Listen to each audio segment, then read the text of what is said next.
Happy New Year, everybody. I'm Jordan Greer, the owner of GT Planet, joined here by our lead video producer, Chaz Draycott, and our editor-in-chief, Andrew Evans. And this is our first GT Planet podcast of 2026. I think we're all sort of rebounding from that sort of weird dead week between Christmas and New Year's. Mm-hmm. It's been, it's how it is every year. Mm-hmm. It's a really nice week to sort of rest and recover from the holidays, and eat chocolate. I think this the year, Merineum. We call it the Merineum, the bit between Christmas and New Year. Yeah, that's a good way to put it. It was not quite as relaxing as it usually is for me because of the timing of the Gran Turismo World Series. So I actually got back from Japan on that Monday, so it was the day before Christmas Eve. And it was, and then I had to get home and travel to go see my family. And it was, that whole week was just kind of a blur. So I was jet lagged on Christmas. And then I had a lot of content, of course, from our interviews, which we'll talk about on today's episode. And so I was like working and doing Christmas stuff, family stuff. And so it's Flat been... out. So horrible having that long trip back from Japan. Oh, no. Yeah. I did survive. I managed to survive. But it was an interesting trip. So this World Finals felt totally different from other events. And if you guys have seen our previous episodes, you'll know I kind of said the same thing about the Los Angeles Gran Turismo World Series event. This was different in a different sort of way. And it had a different feel to it, sort of a homecoming of sorts that I've never really felt before. I think maybe the last event that I attended in Japan, in Tokyo, was in 2019, was sort of a homecoming because we went to the Tokyo Polyphony offices and they had a lot of events there, like the after party was there and that sort of thing. But this was even more different because it was in Fukuoka, which is, it's pretty far south from Tokyo. I rode the Shinkansen, the bullet train from Tokyo to Fukuoka, and it was like a 5-hour train ride. So they're not close. And the staff that are in Fukuoka are the Polyphony Digital staff that are in Fukuoka are more of the like the older Polyphony employees. And so it had a different feel, and a lot of them were there. I got to meet a lot of these people for the first time, and people that work in even non-development parts of Polyphony Digital. And it was really kind of surreal. It was really special, really cool as a fan and a longtime enthusiast of the franchise to actually meet these people and be there and be a part of it. But yeah, it was a really good event. I did get to go to the Fukuoka offices, but unfortunately, I can't talk about my time there. I really hate that I can't. I can say that I went. They showed a few little brief glimpses on the broadcast. I think it was for the Manufacturers Cup live stream. But that was really special, and I can't talk about it. He wants to give a hint, doesn't he? He wants to just let something go. It's right there, but I can't talk about it. I think Chef Kaz is cooking, and I'm very excited, and we'll leave it at that. But the competition, I think, was good, and Andrew, you did our race reports, so I'll pass things over to you here. But I think with the Manufacturers Cup, with Porsche winning in Japan and being the first non-Japanese manufacturer to win, that was kind of interesting, wasn't it? Yeah, I mean, it was good for me because it was my pick for the predict the winners. So, million credits. Thank you very much. It's actually one of the very few that I've not watched live because it was pretty early doors in the UK, both Saturday and Sunday mornings. And I like my weekends. I'm old, but it was I mean, I would say we didn't really see it coming. I mean, I did because that was the one that I picked. But the lead changed hands so many times during the event. I went for Porsche because Jose Serrano was in such lightning form that it was difficult to see how he wouldn't take everything. But of course, there's three members of the team. So there's Shota Sato and Angel Linostroza as well, the very popular Angel Linostroza. But it started off with we went in with Subaru, obviously in the lead from the three preliminary events in London and Berlin, and they didn't have a great time in LA, but they still kept the lead all the way going into the championships. And I think the lead of the Manufacturers' Cup itself changed hands like virtually every lap. Like my team, Mazda, was leading at one point. Gutted it didn't come through. There's a couple of controversial penalties in there. I think Samuel Cardinal was very unlucky to nab his penalty.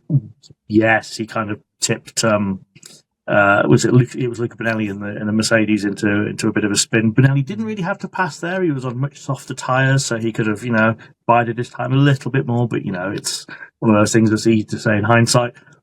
But to be fair, Mazda was riding its luck a little bit from a couple of collisions earlier on. We got to see, of course, Yas Marina in its first competitive championships as well. I think it was actually a pretty suitable. I mean, even notwithstanding the whole going to Abu Dhabi for the next event, it's a very suitable track for kind of like that grand final feel. I mean, many of us might remember a certain controversial stewarding call a few years ago. It's in a certain championship. So, hosting the final is a bit of a poison chalice. But it was a good venue. We got to see, it's the spectacle of the hotel and the night time and the purple. Who doesn't love purple? I'd say I've got purple lights on, but I had a power cut recently and I can't work out how to change the colour again. I've lost the remote somewhere. I've been trying all of them.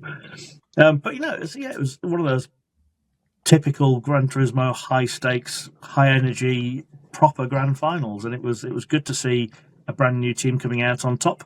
As you say, it's the first ever, in 8 times of asking, first ever non-Japanese manufacturer to win the Manufacturers' Cup, and in Japan. Of all places, you couldn't make it up. Obviously, you probably could make it up, but after all those years, we had 2 for Toyota, 2 for Lexus, 2 for Subaru, and then here comes Porsche on home ground and steals it all away. But yeah, it was properly enthralling, properly exciting. Team BMW didn't have the greatest time. I think they were the favourites from the online portion. I think BMW absolutely swept the online portion. But yeah, they had some decent performances in the 3 rounds in London, Berlin, and LA. Bit of a nightmare time in Fukuoka. I know Thomas Leboutelet had a bit of a sense of humour failure in the Manufacturers' Cup after being punted off twice in 4 corners. Can't really blame him. No. And that carried over into the Nations Cup as well, which I think was seen a bit by a few more people. But yeah, no, the Manufacturers was as exciting as we've ever seen it. And then Nations, again, I bet on Jose Serrano. Another million credits, thank you very much. And I think that was a lot more predictable, that one. He was in just red hot. I mean, he dropped a point across the whole season, and that was to his teammate and his countryman Pollera. He got 65 out of a possible 66 points across the whole season. I mean, that's untouchable. I mean, to be honest, he was really unlucky not to win it last year as well. It was the X2019, it was the Nürburgring, same race as it was this year, and it was a very controversial penalty very late in the race for him. And the little tussle just before the finish line with, I think, Kai de Bruyne ran out of fuel and held everybody up. And it was, if he just got that one place more, he'd won it last year as well. And then if you combine that with the old Nations Cup team win for Team Spain in 2023, we could be looking at a 3 in a row from him. So, yeah, I mean, it's undeniable that he's the form driver in Gran Turismo right now. Yeah. And I'm really happy for him because I think the individual win is really important. And I think he's such a strong driver, and he really deserved that individual, because when they had that Nations Cup where it was like it was a team format, and it was a one-off year. It was kind of strange. And yeah, all those guys are champions. There's nobody can take that away from them. They won fair and square. But I know that the individual championship has to feel a little bit special. I talked to him about that afterwards, and and he said, he kind of downplayed it, and he's like, oh yeah, it's the championship, but I know it had to feel good. Well, the thing is as well, and he earned it. Now, I personally like the individual format for Nations Cup. Better anyway. Yeah, I agree, Chaz? As well. Yeah, for sure. I think it helps them shine that little bit more, because with the Manufacturers Cup, it's great that they have multiple drivers in a team, and I love an endurance-ish format. Like we watch World Endurance Championship, we all watch the 24 Hours of Le Mans. The joy of endurance racing is that all of the drivers in a certain car aren't all the same speed, so that car isn't at the same pace throughout the whole race. Sure, they're at a very high level in championships like that, but there is always a variety. And that's what keeps it really exciting, because you could have your quote-unquote slow guy in the car while another team has their fast guy in, and that's when it matters most. But it's also great that when it is an individual championship, it means that they don't fall by the wayside in the whole title of, Porsche won that championship, but Serrano won that championship on his own when he did the individual series. So you don't sort of blend into a squad, and it's, and with no disrespect, obviously, to the team-based series, but it's just great that he was able to achieve that in this season as well to cap it off, because what an insanely good year he's had. He has just seemed untouchable. But it's strange how drivers can come out of the woodwork like that after a winter and just suddenly crack on and win a championship so well. It's one of the sort of big question marks, isn't it, over human performance. It's just great to see, though. Really enjoyable to watch. He's the first driver, I think, since Miyazono in 2020. In fact, only the second total to do the same season back to back. So he won Nations and Manufacturers. 2020 was Miyazono, and Miyazono for Subaru, obviously with his teammates. Of course, you can't not mention the teammates, but he's the first, only the second one to do the double in the same season. I think only four have done both championships anyway. So let's do it. Two in one season is pretty special, and I think it's a harbinger for 2026, which starts pretty soon. It feels like next week. Yeah, I was just going to mention that. Week, yeah. I mean, I think he's going to stay in top form, and I think with this, with this sort of amateur type format that the Gran Turismo World Series has, I think it's who wants it the most, who can dedicate the most amount of time to train and really practice and really commit themselves to be in top form, and he's certainly done that. And we've got a really fairly quick online portion, don't we, Andrew, for the qualification period this year? Yeah. One of my big bugbears with it is it's another 6-race qualification, and it was the same last year as well. And I had the same complaints last year. 4 or 5 years ago in GT Sport, we had a 40-round online qualification season, and I kind of get why that might not be ideal, because they want to be spreading out their live events across the year rather than having them all bunched together. But 6 races with one dropped race, probably again, because last year it was as well, and it's what we've seen with the recent exhibition series. It's just going to be 6 quick races, and it's going to be 2 a week as well. So it's going to be, the whole thing is going to be Manufacturers and Nations, 6 races in each. It's going to be over in 6 weeks. And you say, obviously people are going to come to the fore if they're going to be putting the time into it. I've got questions over whether people will want to, because the stewarding recently has been somewhere else. I mean, Leboutelet, he commented that he was a bit stressed after being punted off again, after he was punted off in the Manufacturers and he was punted off in the Honda Championship. And you're seeing people who are coming in from nowhere, ambitious dive bombs. There's some mistakes in there as well. Everyone makes mistakes. We all make mistakes. I make, tons of them. That's why I'm DRB and not, competing there and sitting in the seats with them. But, they have to be punished. And the fact that people are getting 2 seconds for being nerfed off corners and just ruining people's year-long preparations for absolutely, and there's no comebacks. There's no compensation for it. And I don't really blame him for just having a sense of humour failure and toys out the pram. That's one of the worst things about it, though, I think, is that it's not just that one race that it affects. It's the fact that you've put so much time and effort into, like you say, preparing to be a part of that series and to make your shot at something so massive. And for it just to come undone by somebody else's silly mistake, like you say, there's no compensation for it, but it's hard to imagine how bad that feels. I get up on a Monday and do the daily races video. If someone punts me in that, I feel devastated because that's my chance to do that video and that race, for the first time. But when it's something as big as that with so much riding on it, I cannot imagine the heartbreak. It must be colossal. Yeah, I mean, and also these guys are on professional esports teams as well, and they may not get paid for doing the GT World Series. There isn't a prize fund for the GT World Series, but they get paid on their results from their esports team. We've seen recently the esports team's brandings have appeared on the cars and on the shirts in the finals. It's one of those things that's been relaxed a little bit over the years that they're allowed to represent their esports team. And, they're putting all of this effort and all this focus into Gran Turismo, which doesn't have prize money. And then they're just getting their race ruined, lap one, race one, quarter one. And, people are going online saying, you had a nice free trip to Japan for 4 days VIP.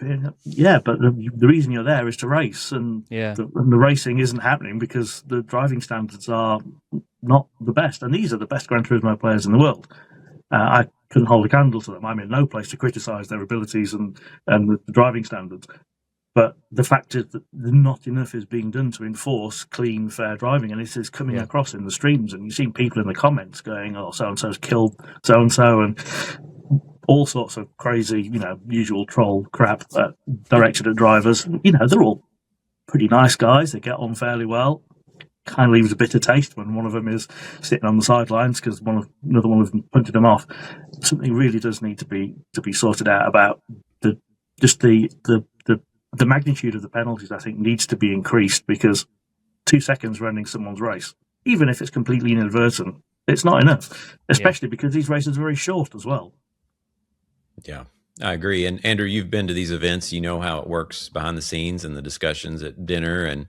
While you're between on the bus rides, between the venues and the hotels and stuff, and everybody's talking about it. Like it's not a secret or anything swept under the rug at these events. I mean, there's a lot of grumbling about the driving standards and the stewarding, and it is something that I think they really need to get a handle on because it's something that does impact the legitimacy of the competition. And you also want to encourage guys like this to participate. And as you both just said, it's pretty serious if something like this happens to you. I mean, I remember how upset I was when I got that penalty unfairly, I think, in Los Angeles in the Pro-Am, or it was the invitational race.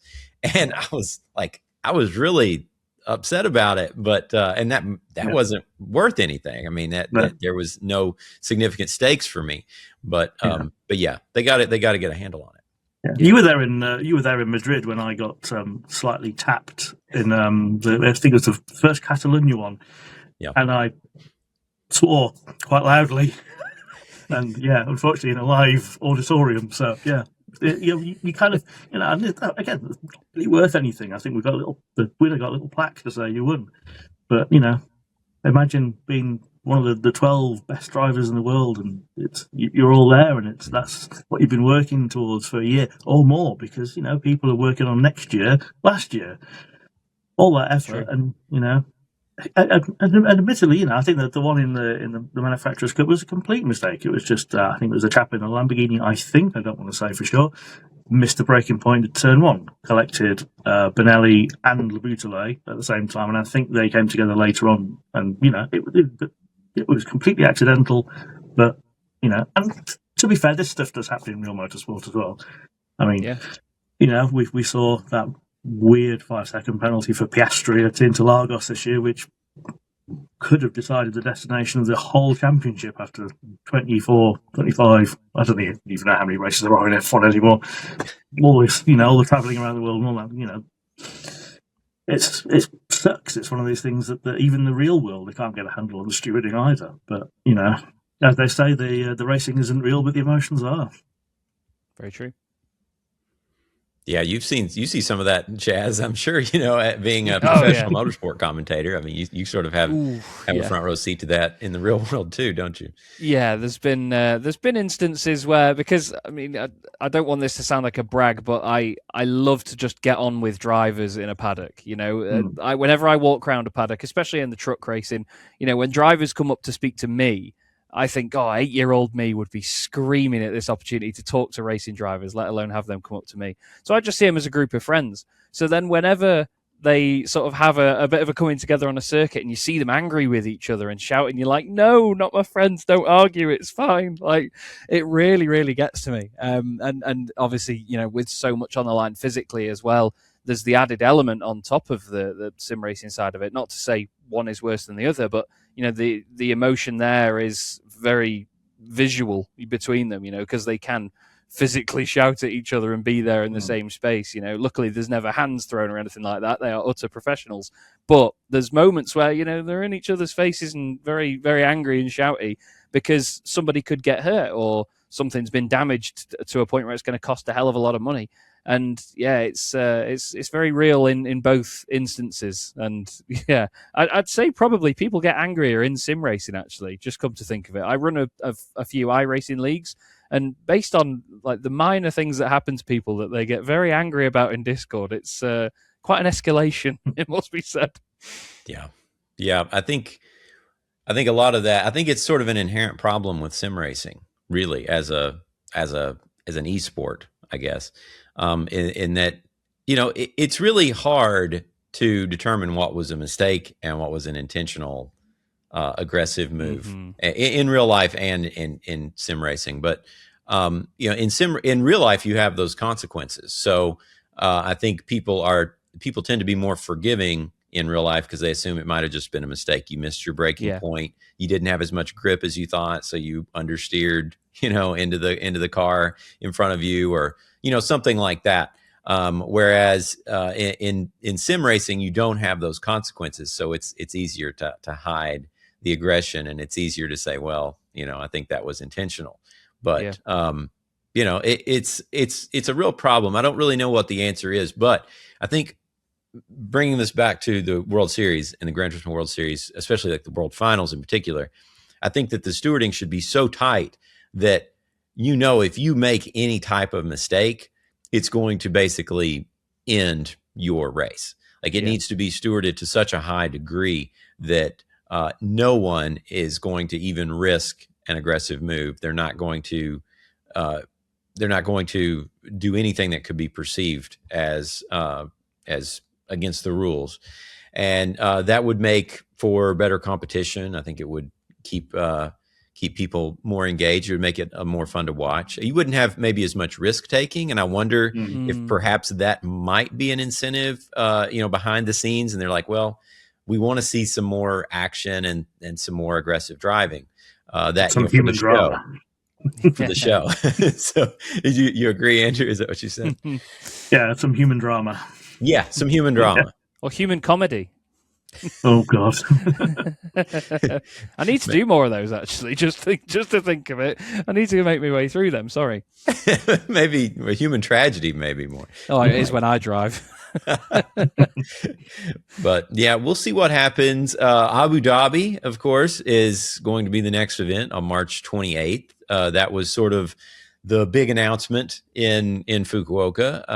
I think Abu Dhabi, of course, has been rumored for quite some time now. At this point, I think we're going on 2 years, right, Andrew? Since you first, yeah. There was a brief mention of it in a pre-season in, I think it was 2023, on the Spanish and the Italian language websites that said the final would be in Abu Dhabi. It wasn't, of course; it was in Barcelona. But we know that polyphony does tend to work over the space of years rather than weeks. So it's likely that it was something that was being worked on at the time and someone just misunderstood and stuck it in there. And it was very quickly removed. So yeah, and of course it's no stranger to Gran Turismo events either, because I think Abu Dhabi hosted the International GT Academy Race Camp in 2015, I want to say. Very different city now. gets fairly well built upon. So, yeah, it's going to be interesting to see Gran Turismo making its World Series debut in the Middle East. Yeah, and it feels like this event, more so than any others, I mean, it seemed like it wasn't even a factor at all for the others, but this one, there does seem to be government involvement, and there is a connection there. And I think that's probably why, personally, it's my own personal speculation, is that's why it has been, a bit on and off again, because I think they're trying to get some pieces of a larger puzzle that we can't see to align. And I think that might be why it's taken a while. But I thought it was interesting. I was surprised that they had a government official from Abu Dhabi. His name was Saeed Al-Fazari, I believe his name was. And he is the, let's see, I have it written down here. He's the Director of Strategic Affairs at the Department of Culture and Tourism in Abu Dhabi. So, that was kind of cool. I thought that was sort of neat. It really made the event and the interview session feel sort of, I guess, geopolitical in a way. I don't know. I think made it's it feel more official. Yeah. And I thought that it was really quite impressive that someone like him would want to travel all the way to Japan, and that he is giving this Gran Turismo World Series that much attention. And I'm sure Polyphony and Sony are quite proud of that as well. So I do think it's a positive that they see the Gran Turismo World Series in the overall esports arena, the esports world, as significant enough to warrant his time and attention, because we all know that there's much bigger esports series out there for whatever game of the day people are playing and filling esports arenas with. But I was quite impressed with that, and I thought that was great. I think we got to do an interview with him, and he did seem to genuinely be a Gran Turismo fan, which was cool. And I asked Kazunori Yamauchi a question about the Abu Dhabi circuit, and and it was kind of a roundtable interview, and it was kind of it felt very formal at that point. Their answers were, I don't want to say rehearsed, but it just felt like it was a fairly dry interview. It's sort of everything what you would expect, I guess, is what I'm trying to say. And then I asked Kazunori about the circuit, Yas Marina circuit. And, Kazunori, he starts talking all about, the gear changes and when he drove it in Gran Turismo and all this stuff. And it's like everything changed with the interview at that point. And he went on and on and on. And afterwards, I got my photo with this Abu Dhabi official. And he said, that was the best question. He said, you got Yamauchi-san talking like crazy. And he said, when you asked him about the actual track, and I thought that was a fun moment. That was really great. I think it shows that, shows where Yamauchi's head is at. He's really focused on the track and the racing.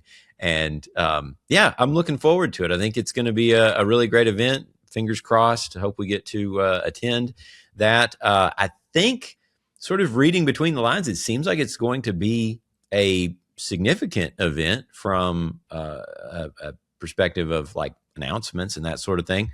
So not really sure what it could be. I think maybe we have probably the biggest thing that's been announced so far would be like the Xiaomi, I think. Andrew, is there anything else that you could speculate on what we might see in Abu Dhabi? Well, I mean, I'm definitely not going to guess at GTA, because I don't think that's coming next year at all.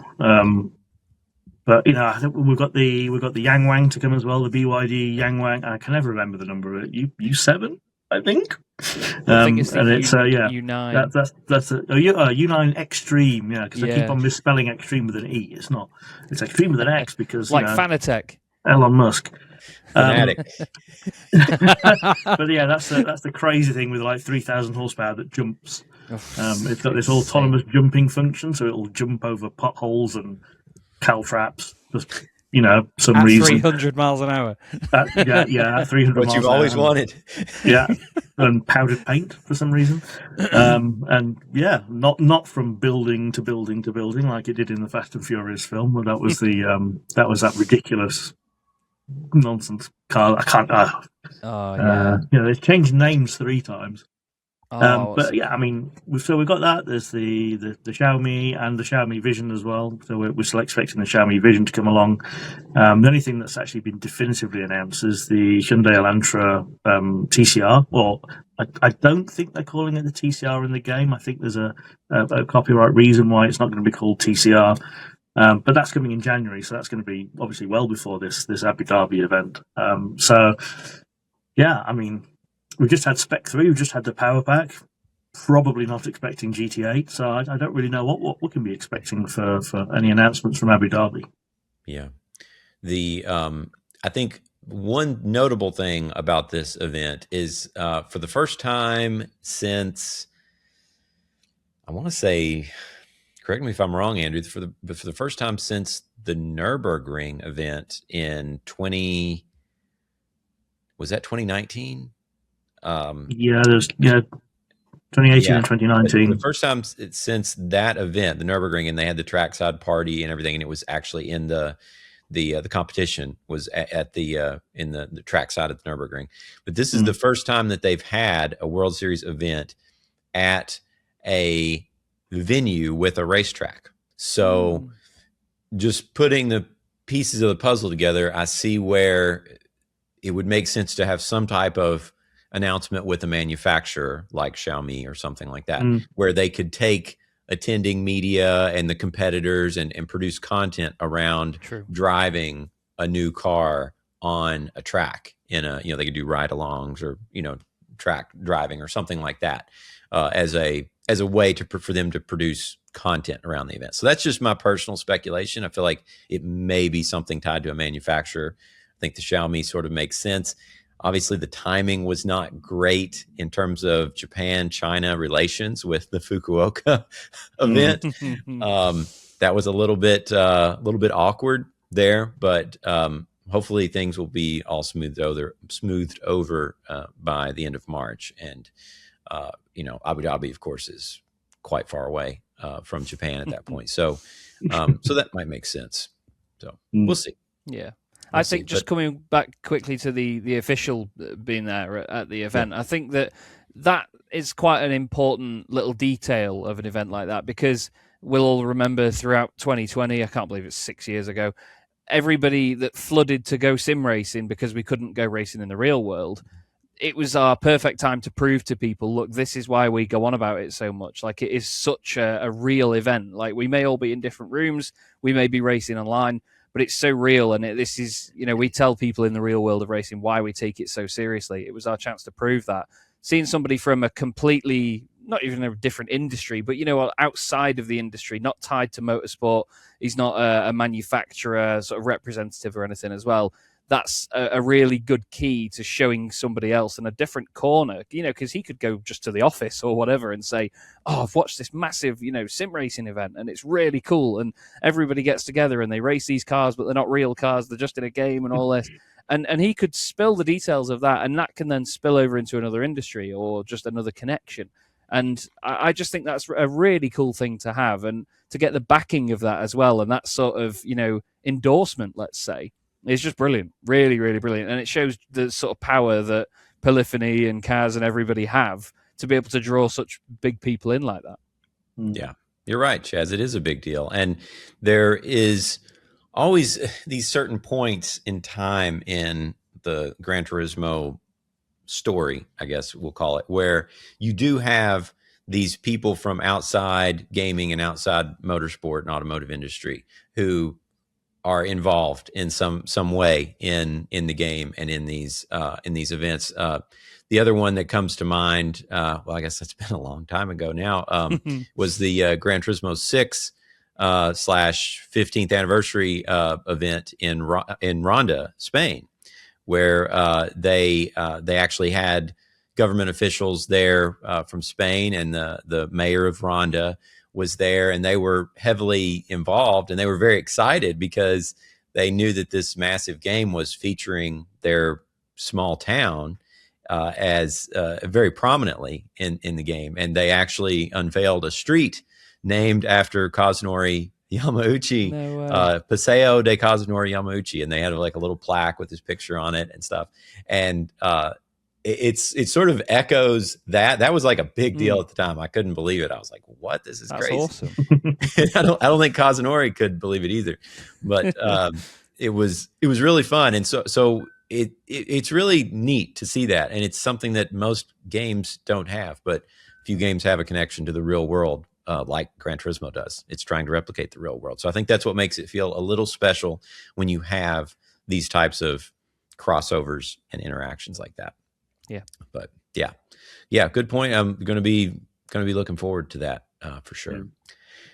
Moving on, we will talk more about Kazunori and the interview. So after we had our interview with him, our roundtable with him and the Abu Dhabi official, we had a chance just to talk to Yamauchi-san about Gran Turismo. Questions were limited to Spec 3, the Power Pack, and the World Series, as you might expect. So we weren't asking about, when's Gran Turismo 8, which of course is what everybody wants us to ask. But I mean, that would be a waste of time anyway, because they're not going to answer any questions like that. But it was surprisingly decent, I thought. I think we did get some interesting answers. I feel like B-Spec was sort of been on trend since the Los Angeles event, where I spotted it. Steve Brown, Super GT, spotted it in the pause menu of the game builds that were running on stage in Los Angeles. And it was if you paused it, it actually showed B-Spec in the menu, in the pause menu. And we saw that. And of course, I think it was last year they had an event where they did actually show version of Sophie where it was actually the World Series drivers were controlling their Sophie drivers to even it was a B-Spec like environment in the game that where you could sort of influence what B-Spec did. So B-Spec is sort of in the shadows. It's like just over the horizon. They're not really talking about it, but it's there. So it's something I wanted to ask Kazunori about, and he had an interesting answer, and I think it sort of reveals a little bit about what their plans are for Sophie, because basically he said that it's difficult using an AI like Sophie to integrate these types of player controls and to influence these agents, because what Sophie is basically an agent that has been trained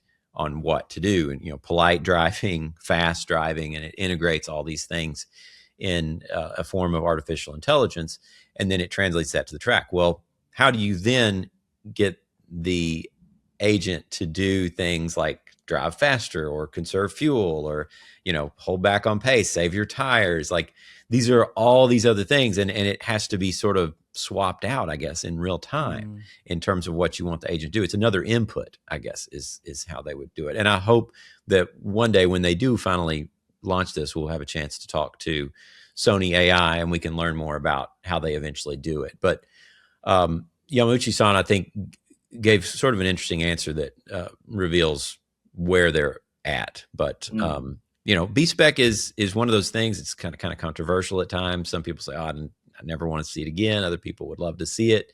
But with the return of the 24-hour races in the Power Pack, and we have endurance races, that's another thing that got everybody talking about B-Spec, because the last time we saw races like that, we had B-Spec, didn't we, Andrew?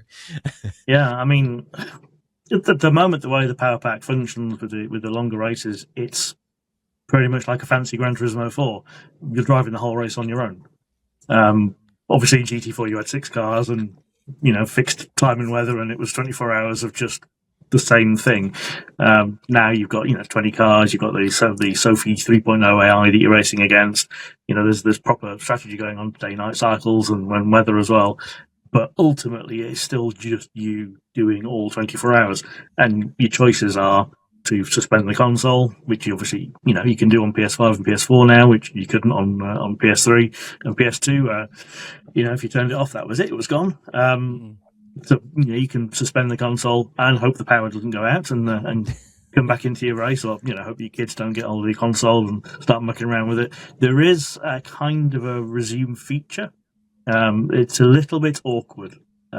So in essence, if you turn your console off in the middle of any one of these endurance races, it saves the race state as it was in the last fully completed lap before the lap that you're on. So if you're currently on lap 20 and you're halfway around, if it all goes tits up, it'll come back on lap 18. However, there is a bit of a bug in that if you do that, the AI now treats whatever its fuel level was at the point the race resumes as its maximum tank.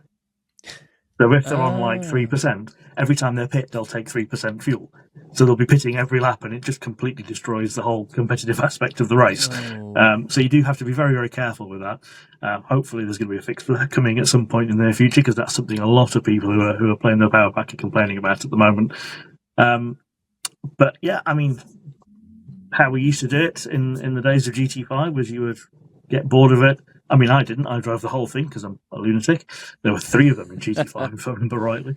You would basically just go into the pits and let your B-Spec driver do it. And obviously they'd be much, much slower than you, but they'd be about the same pace as the other AI drivers. And then you kind of come and take over and do the rest of it yourself. And it was more like a team game, more like a proper endurance event, where you would have 2 or 3 other drivers who weren't you, who could do 3/4, 2/3 of the race, which is, that's how endurance racing works. Chaz and Jordan knows that full well. He's been in many 24-hour races.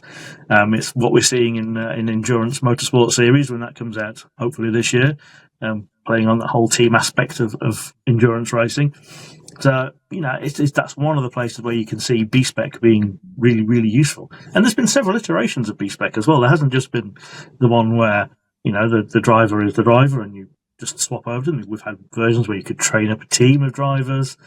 We don't know what was originally planned with GT3, because remember, GT3, the official name for it, is A-Spec, because there was a planned management sim called GT3 B-Spec. Never happened. My mind blown with that last time. Yeah. So, all those people who are wondering why that was subtitled, it's because there was supposed to be a management game to go with it, but it never happened. So there's been various versions of B-Spec. And as you say, Kazunori's answer does kind of lean you towards what they're envisioning for a future B-Spec potentially for Sophie.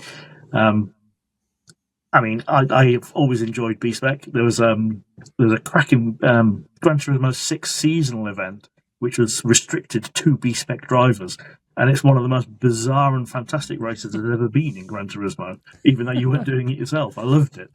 It was actually very popular on the forums back in the day as well. But we're kind of hoping. We've seen it trialed, as you say, with the world finalists. We've seen it teased, and then the pause menu on the dev build at the world finals this year. It could be coming. We hope it's coming. It's going to be tricky for them to work it around this machine learning process, because these are finalized agents, as you say. You can't exactly tell them to go 5% faster because they've been trained to go that fast. I mean, the way it's done, I think, at the moment, is we slow them down by reducing engine power or by giving them worse cars. That's how we see it in the original Sophie and in 3.0. So yeah, it's one of those. It's going to be the nuclear fusion of the Gran Turismo world. It's always going to be a couple of years off, and we're never actually going to see it. Yeah. Have you played around with B-Spec in the past, Chaz? I hadn't until I finally got to playing Gran Turismo 4. I started a playthrough of it on my own channel. Eventually got to I think it was the 1,000 miles event was the first one where I used the Ginetta G4. And yeah, we came up with, I live streamed it and I asked my chat to, come up with names. We eventually called him Brody Spectre. And he's useless is the best way to describe him, and hopefully getting better and better. But I am aiming to complete Gran Turismo 4 and still do it, because I'm always told it's the best one, and it's one of the only ones I haven't played. So I hope to still do the 24-hour races, psych myself up for that, and stream them live as well. Go through the whole thing with that. But before that, I hadn't touched it at all, really. I knew it was a feature in a lot of races and a lot of games, but I'd only ever sort of seen it in the background and thought, well, why would I want to do that? I want to drive. But then the only time I thought it was applicable was endurance, and I wasn't going for completion back then, so that didn't bother me either. So, yeah, short answer, not much, but now I really want to. Yeah. Yeah, it's going to be interesting to see what happens there, but I feel like it's going to come back at some point. Probably GT8. I think that would make the most sense. That would be a pretty big feature to get some headlines and get a lot of people 100%. Talking. So we'll see. The other thing that Yamauchi-san talked about was the fact that they do want to support more steering wheels in the future. And I thought this was an interesting response because there are, there's not that many wheels that actually support the PlayStation platform. So when he says that they want to do that, of course, it's naturally, you're naturally going to speculate, well, that implies that more wheels are going to support PlayStation hardware, or maybe Gran Turismo may come to a different platform where there's no PlayStation restrictions. So, that's just the most awful tease you could have possibly left in there. Oh no! What have you done? Jordan from GT Planet confirmed GT7 on PC. Yeah. No. Oh no! I didn't say that. I just said it might lead someone to speculate. It's going to take everything in my power not to call this video Gran Turismo 8 coming to PC. Well, but there are certainly other YouTube channels out there which would not hesitate to do that.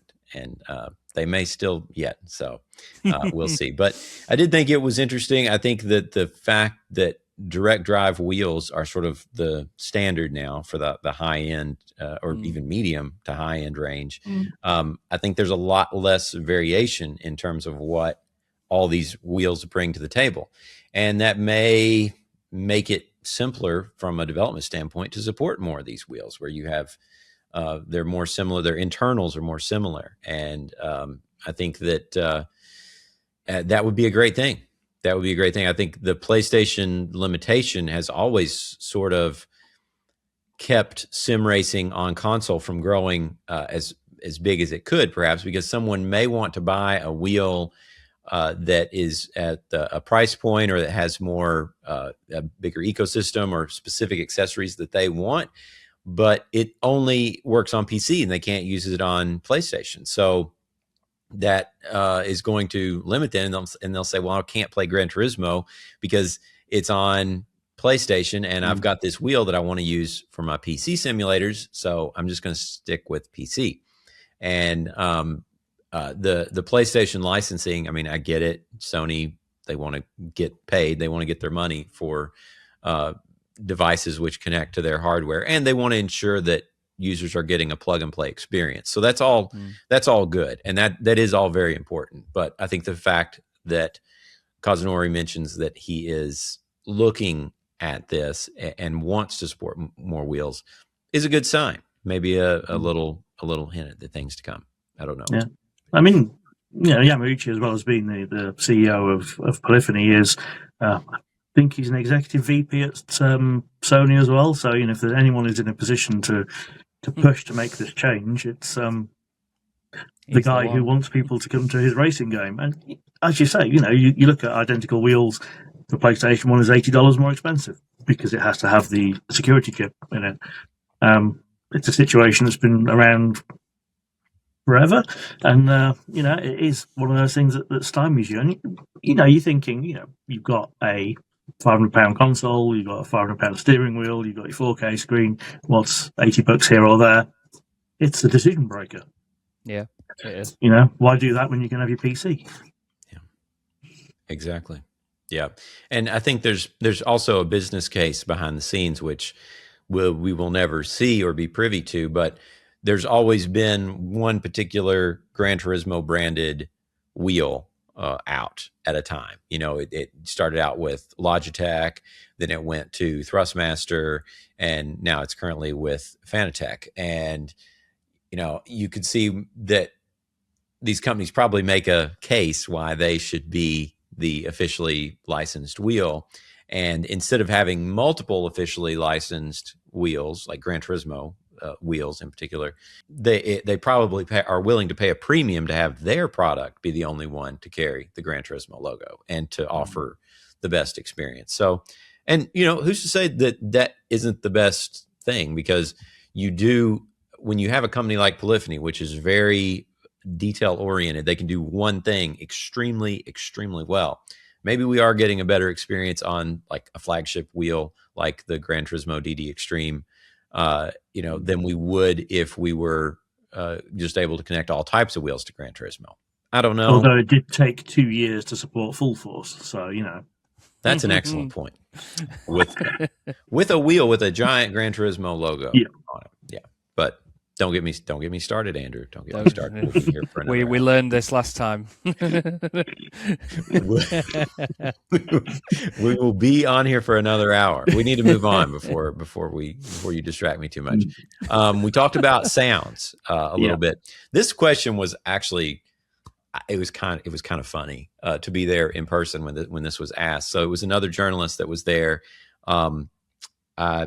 I'm not sure if this was his first Gran Turismo event or not. I can't recall. He just straight up asked when it was his turn to ask a question. He said, the sounds in Gran Turismo are not good at all, and they don't sound anything like a real car. Why is this?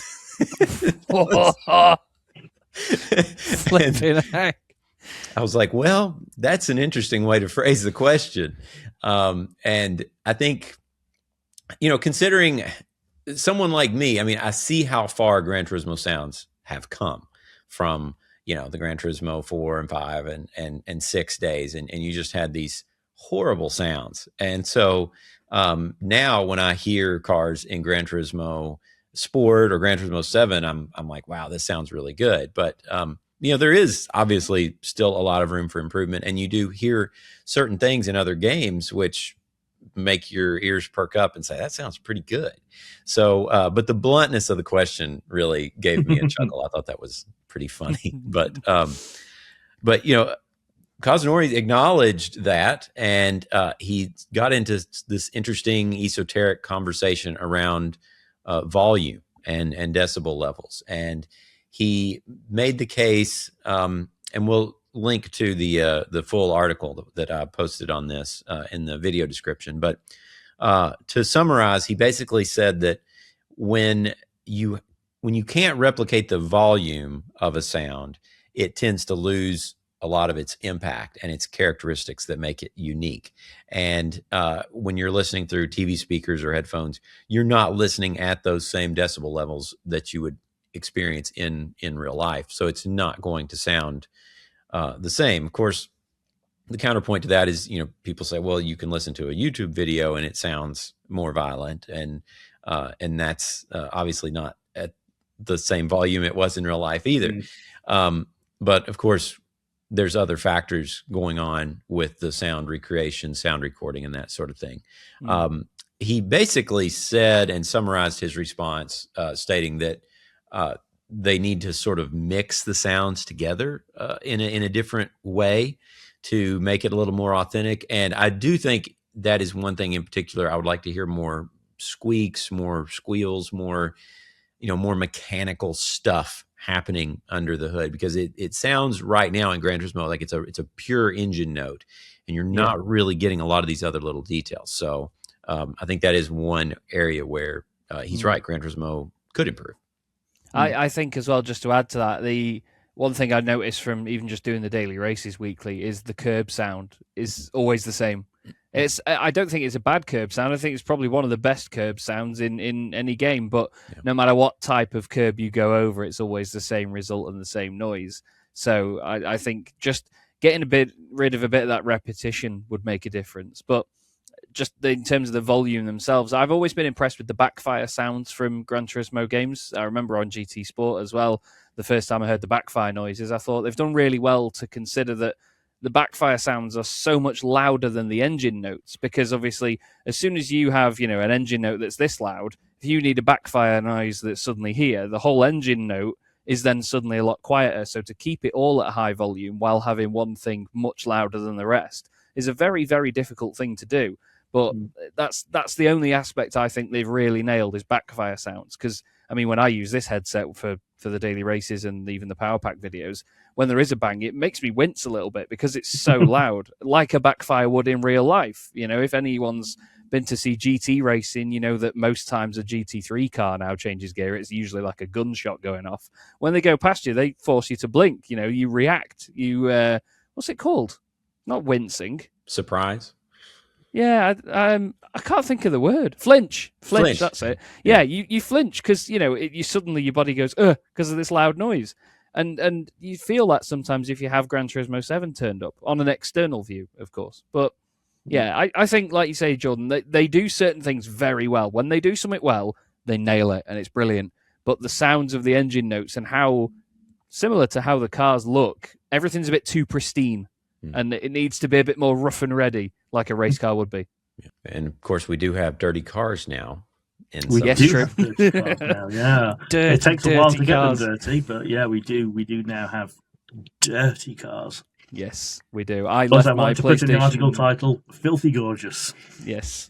I left my PlayStation running for 4 hours to record some replay footage for Andrew, only to find that the cars were barely dirty at all. It looked like one fly had been hit throughout the entire race after 4 hours. But when they get mucky, they look brilliant. There's some great shots of a CLK GTR, I think it is. Yeah. And it's just, it does things to you as a car enthusiast. I don't know why, but it just does. It's just a pity it all vanishes at the end of the race and you can't use the car wash properly.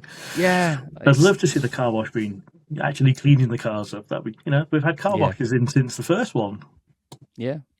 Indeed. Yeah, I know if the game already clearly has this livery system, so it can it's a very sophisticated system that manages how the cars look. So I would love to see something that integrates that in a way that with dirt. That would just be amazing. I agree. Definitely. Nothing like a dirty race car.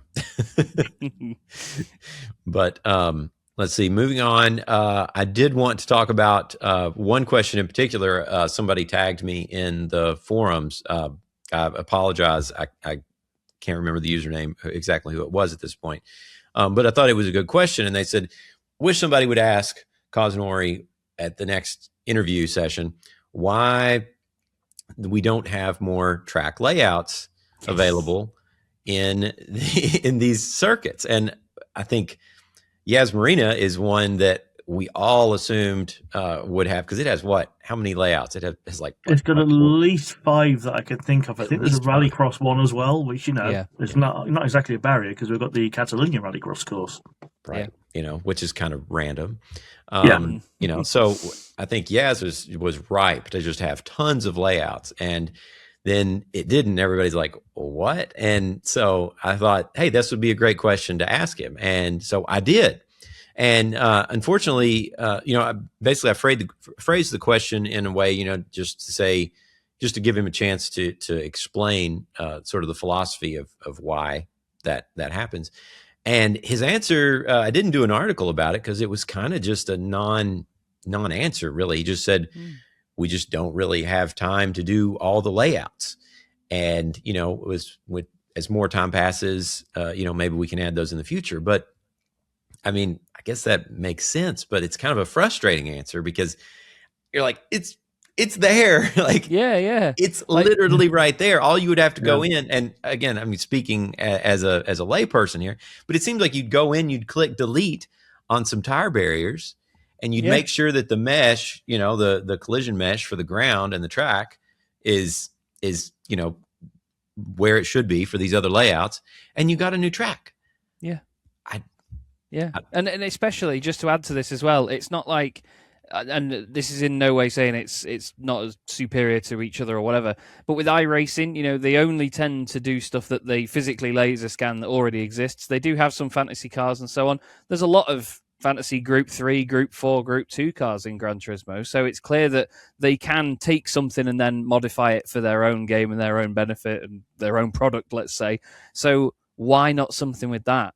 Because they've already scanned it, the circuit is there. Surely that's easier to do than a car, if anything. But I don't know. Maybe that's what they're going to announce at the Abu Dhabi event. Hey, we've got one more layout.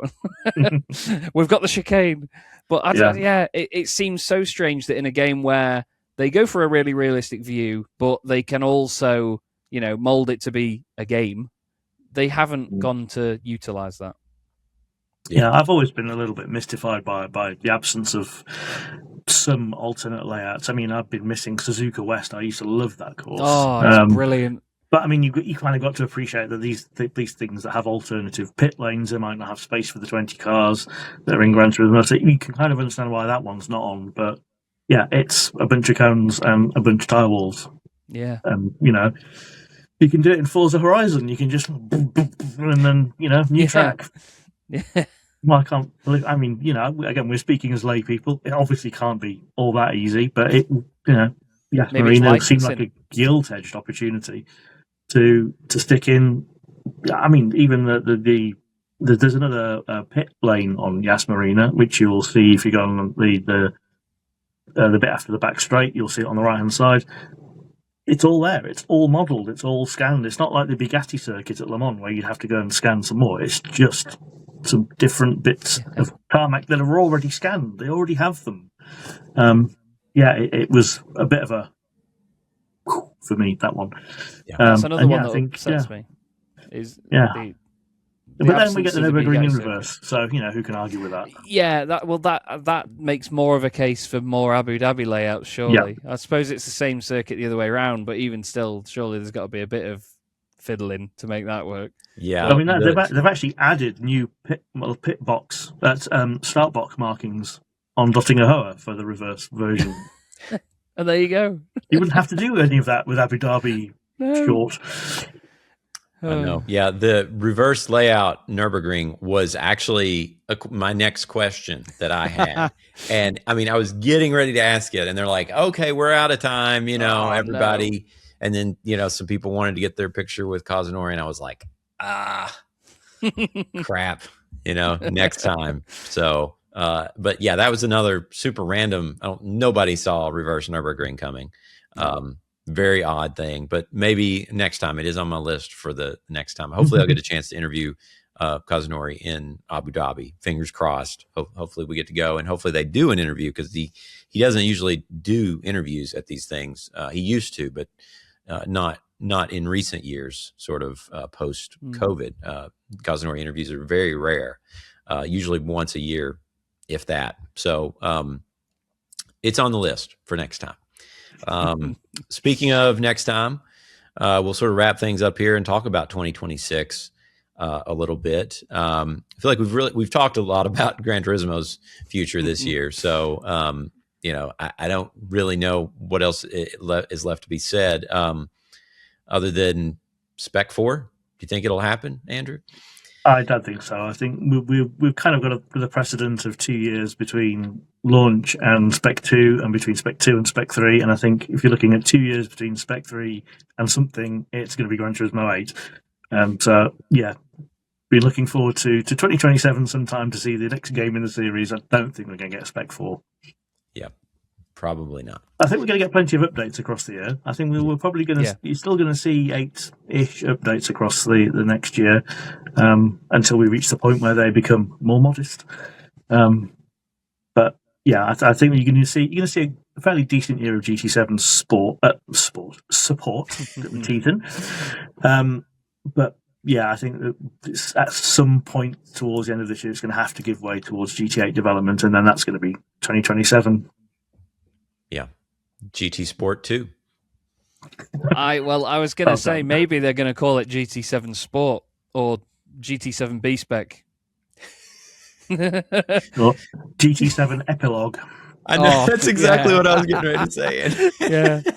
Oh, you never know, though. I mean, in terms of, I'm with Andrew. I don't think we're going to see GT8 this year. I don't think we'll see a Spec 4.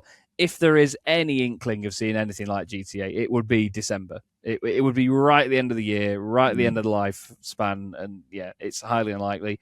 I'm excited for the new Forza Horizon, though, just to briefly give that a mention.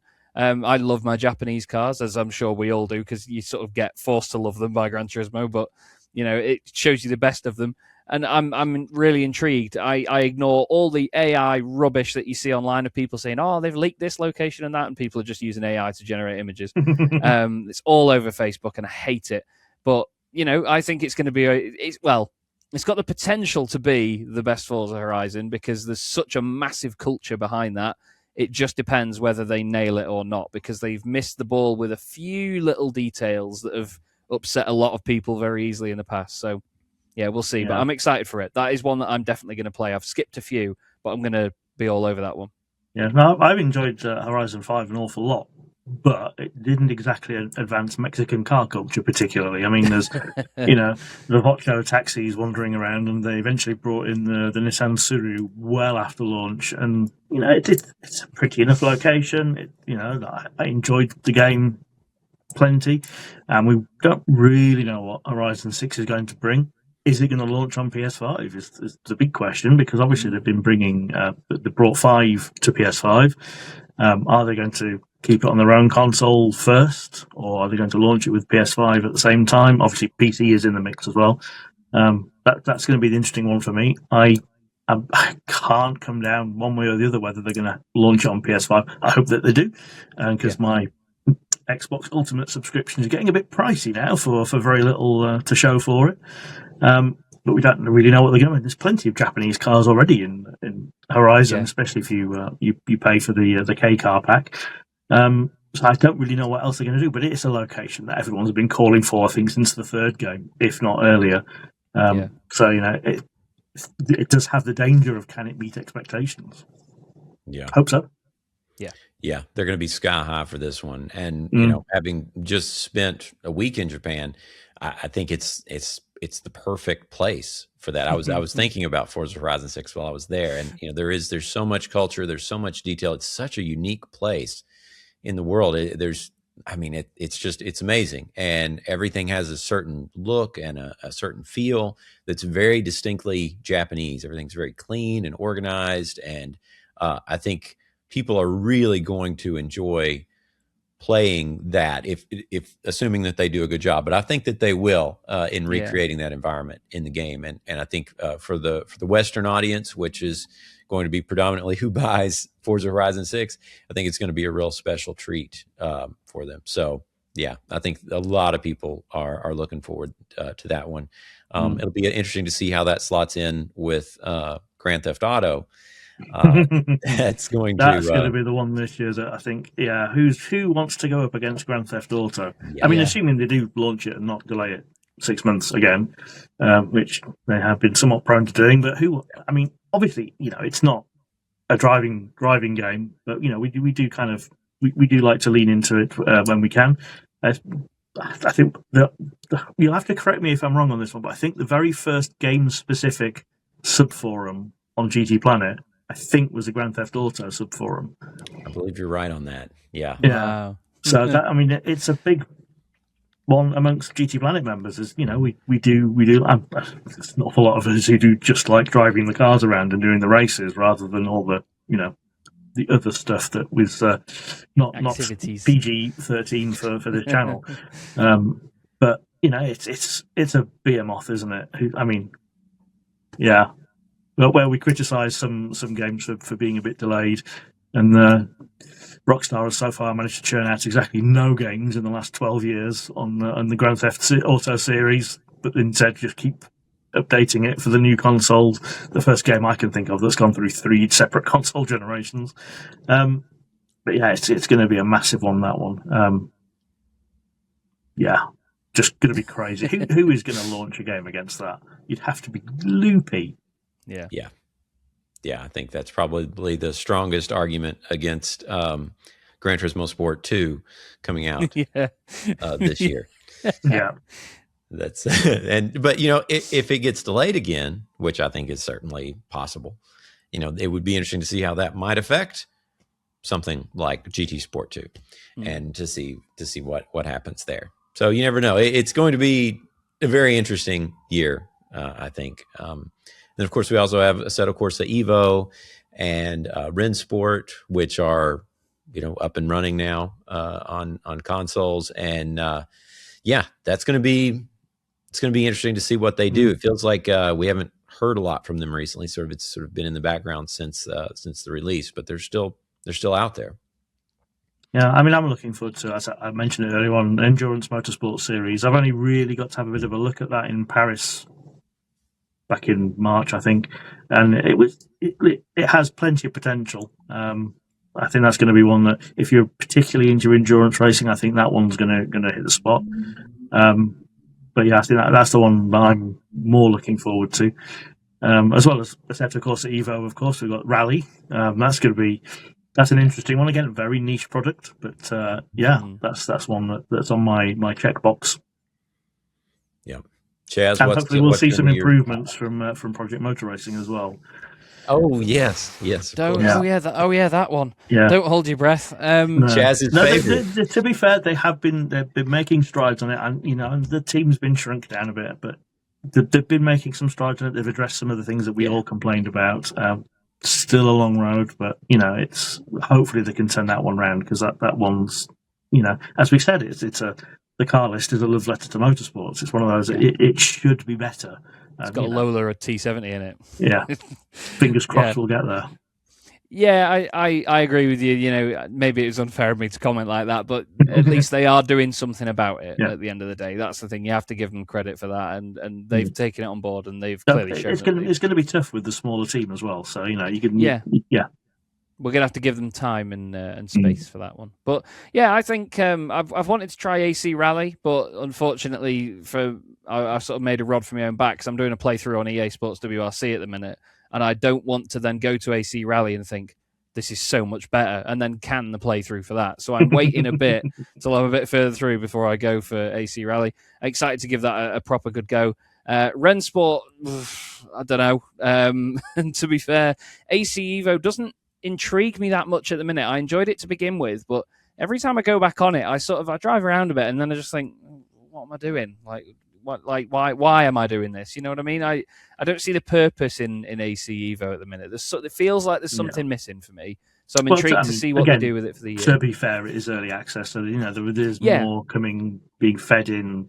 But it's one of those. If you're in at this point in time, you're accepting that it's going to be something else eventually. It's going to be something like AC. I mean, I see a lot of people in the AC forums saying, the original AC did it so well, why do they need to? And yeah, okay, fair enough. But it's a rolling thing. We're nowhere near the full release yet, so it's one of those.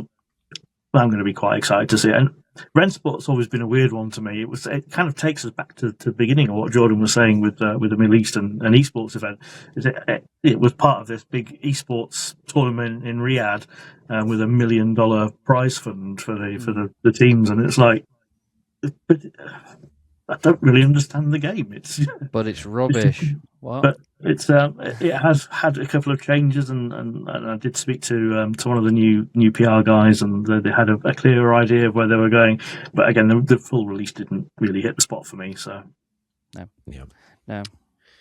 Well, 2026, I think it's going to be an interesting one. It's going to be a special one for GT Planet too. So stay tuned on that. But I guess we'll wrap it up there. Thank you guys for joining us, and we will catch you all next time.